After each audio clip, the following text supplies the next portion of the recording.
What's up, nerds? Back with another video. We're going to do something a little bit lighter today, a little bit of a throwback, and we're going to talk about Yu-Gi-Oh! Shout out to anybody that remembers Turk the Pally. Shout out to anybody who remembers when I was a YuGiTube video, content maker, right? And we're going to throw it back a little bit, and we're going to go over a mirror match deck that I have created and have ordered, and we'll see when all the cards show up. We'll see when everything comes in the mail and everything, right? The purpose of this deck is to play a mirror match, right? And this is a really throwing it back to the era where, skill was needed in the game. I mean, don't get me wrong, there's still some skills needed to play the game. You still need to play your opponents to some extent. However, it's gotten to the point where in retail Yu-Gi-Oh, it's gotten to the point where decks are played for the percentages. And you still have to play your opponent a little bit. You still have to make some decisions. However, the understanding of the decks that are required, the amount of tech cards that are in the deck, the amount of overall knowledge is significantly lower than in the past. And so these draft decks that I've created, these mirror match decks I've created, and we're going to go over again one of them today. Really, you need to have a much stronger understanding of the decks, of your opponents, of the outplays, of the contents of the deck, as well as a better understanding of Yu-Gi-Oh! As a whole. And so these decks are mirror match decks. There's 60 cards, and we're going to be this version has 0 extra deck cards. In the future, we'll be doing more decks with extra deck cards. However, the point is, and the way that these mirror matches work, is you have your 60 card deck, both players, right? And before the game begins, you have 10-15 minutes to go through the deck and determine the 40 card main deck that you are going to be playing with. After that, you play the duel, right? Duh.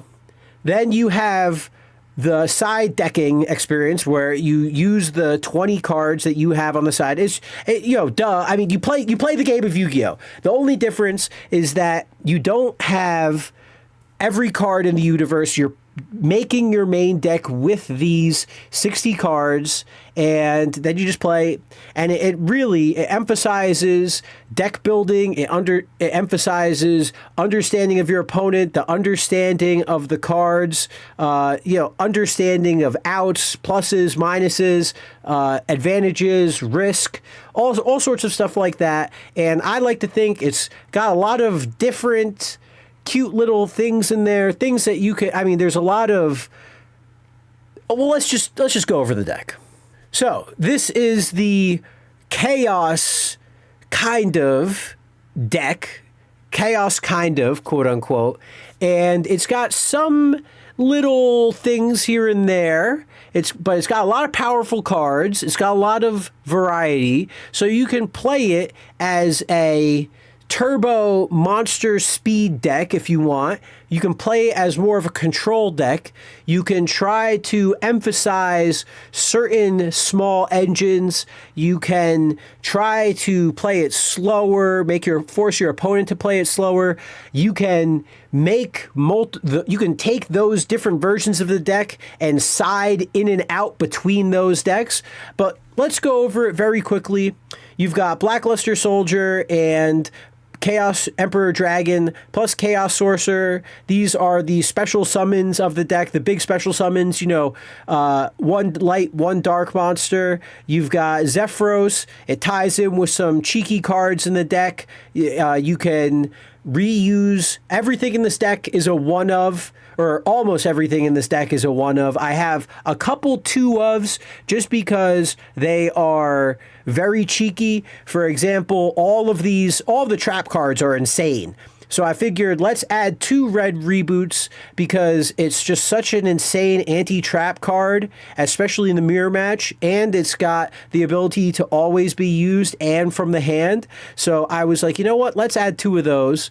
In addition, another cheeky trap, Ice Dragon's Prison, because again, it's the mirror match. So you've got the same type and same attributes and everything. So I thought it'd be a very cute, cheeky double trap card.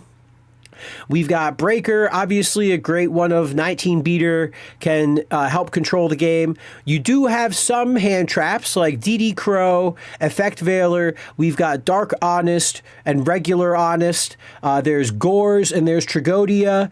So you do have some hand control cards, different plays that you can make. Again, there's no extra deck, so it doesn't matter any of this shit if it's a tuner or not. So Effect Veiler is risky. You can have it for the negation, or you can just choose to drop it, whatever. We do have a small, extremely small danger engine because I love the danger cards. They're all darks, so you can utilize them for the chaos engine. It could be stuff that you could dunk for any of the chaos monsters, right? There are...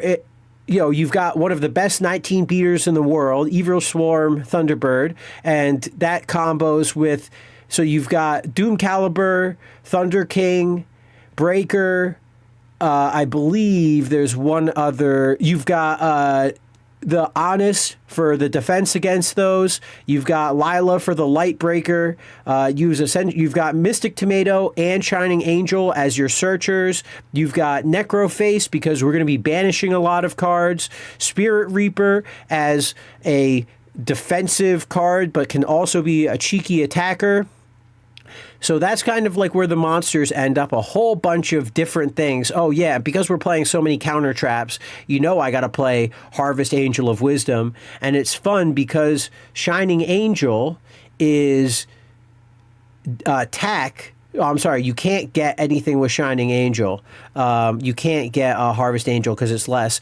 But he is an extremely powerful, getting back a red reboot to the hand, getting back any of the Solemns to the hand, pretty insane. Creature Swap does not work on Spirit Reaper, which is, I think, pretty cheeky.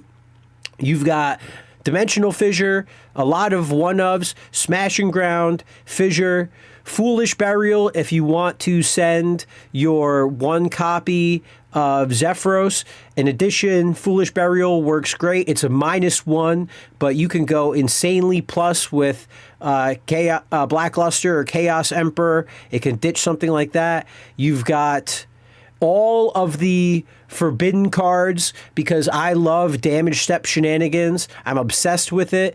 We've got 2 of the Noblemans. I honestly thought about adding a double Nobleman of Extermination or just dropping Nobleman of Crossout straight up and just making this a second Extermination because you're playing so many mirror match cards. And then again, we've got all of the draw power in the universe, all of the good pots. I think I don't play one of the pots. I can't remember what its name is, but I don't play that one. But all of these have risks. There's no special summonings. There's banishing a whole bunch of cards from your deck.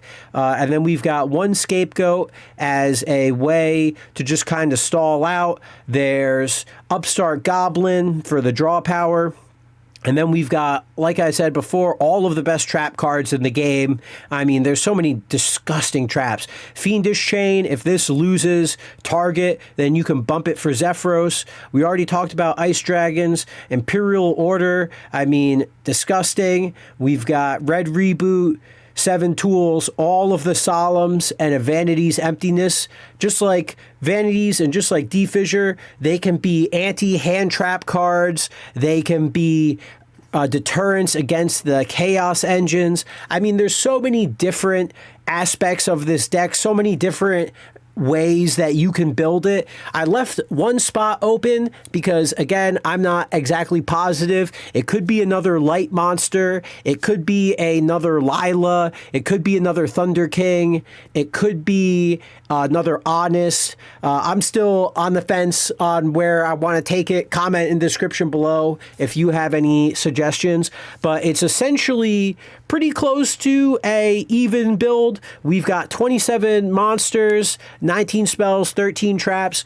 Maybe I'd bump up the trap or the spell count, like I said, because then I could be 20 and 13, so that would be 33. So it's a little bit skewed towards the traps and spells aspect. Maybe I could add, what's that one card? Prohibition, because you're playing the mirror match, so Prohibition to counter the mirror. Again, you know, it's a little bit, it's teeny little bit more less monsters, so I could add another Thunder King, another inherent special summon stopper, another draw card prevention. But that's the video. I just wanted to go over. Again, I've got 2 of these decks ordered, coming in the mail right now. And once they're in, going to be uploading some mirror match deck profiles, going to be going to some of my old locals, because the 2 videos, 2 types of videos I want to make with Yu-Gi-Oh content. The first video is going to be a fuck you format deck, where, you know, Edison format, where, I mean, I came up with my format first, so I like to think, actually, the hipster in me, actually, I came up with this before anybody else, actually. So that's kind of like the first format, and then the second one is going to be these mirror match formats, like, you know, more skilled deck, you know, duels or whatever. So just wanted to go over this stuff. We've made a couple heavier videos the last week, so keep it a little bit fresh, a little, you know, less serious with some Yu-Gi-Oh, and shout it back to the old days. Anyway, thanks for watching. Smoke grass, eat ass, and I will see you in the next video. Deuces.